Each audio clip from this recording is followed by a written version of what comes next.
This is Dr. Franklayman. I want to welcome you and I want to thank you again for joining me.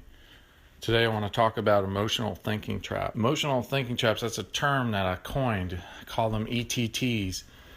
After spending a large majority of my life struggling with them and watching others do the same, I felt like a categorization of these negative emotions needed to be named. If we have a name for the problem, we can start developing an understanding of it and we can start developing solutions for it. So think of all the spiritual emotions: love, kindness, peace.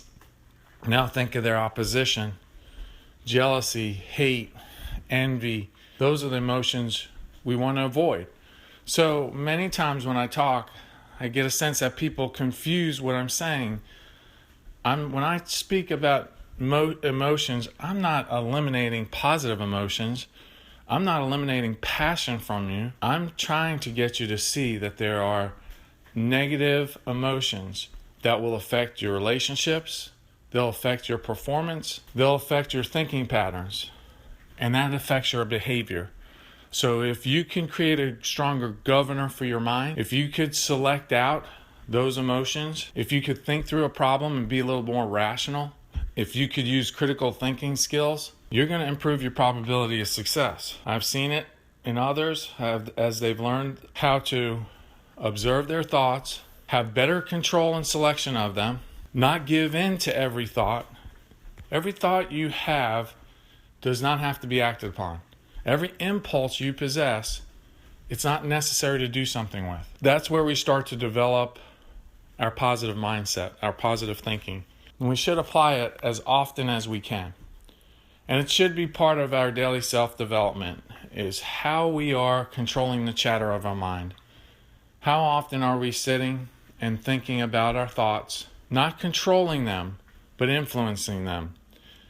Not letting a bunch of neural chatter determine whether or not we succeed or fail, but actually being mindful of our decision, our choices, our affect, our responses. Emotional thinking traps, ETTs, are patterns of thinking that are counterproductive to objective analysis. Objectivity is the clear lens from which much is gained. Emotional thinking is a fog that imposes reactions that are not conducive to success in any area of our lives. We are all intimately familiar with the devastating wake emotional thinking traps can leave.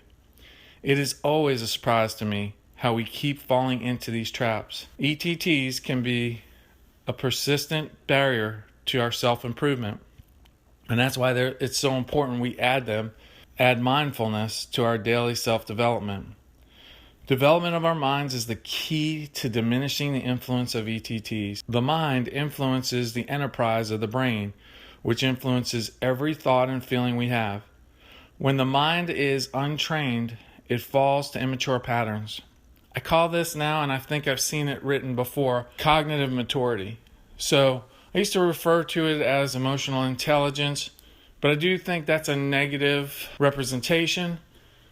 And for me, it's important to critique what I'm saying and make sure that it's positive. A positive change in our thinking is going to impact our lives in a very positive manner. But when the mind is untrained, it falls to immature patterns, primal, base in nature. Next time you're faced with a decision, step outside yourself to truly analyze what is driving and determining your decision-making process. Do you have the tendency to react first, then think about your response later? If so, you're not alone. This is something I've helped myself with and I've helped other people with. The patterns of the brain are ingrained early in our lives. The connectivity of our brain then dictates the behavioral responses to any stimuli. This is very scientific, and I don't mean for it to come off cold, but it's a beautiful machine. But we have to tend it. We cannot just let it run rampant. We arrive at this hardwiring early in our lives, and again, it is influenced strongly by our social interactions, our educational experiences, and our parental exposure. Now, there's more things in our environment that influence them, But guess what? We ultimately have the greatest influence over them if we understand what they are and if we're willing to work to make an improvement. We don't all start at the same place. We can't choose our parents. They choose where we live, where we go to school, and that determines who our peers are.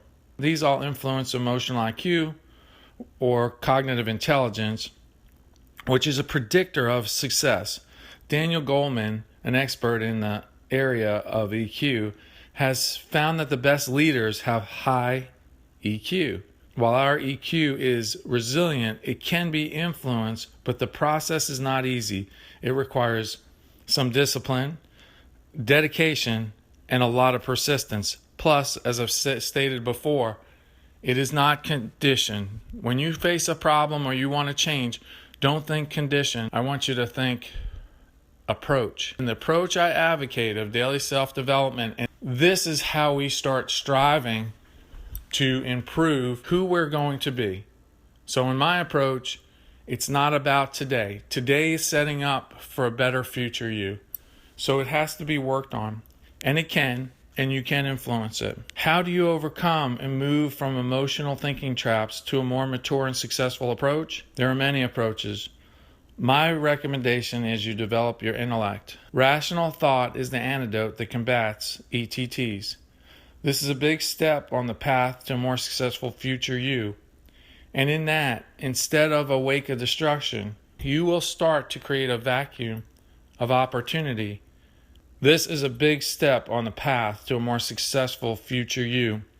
And in that, instead of a wake of destruction, you'll create a vacuum of opportunity that will take with it your progeny.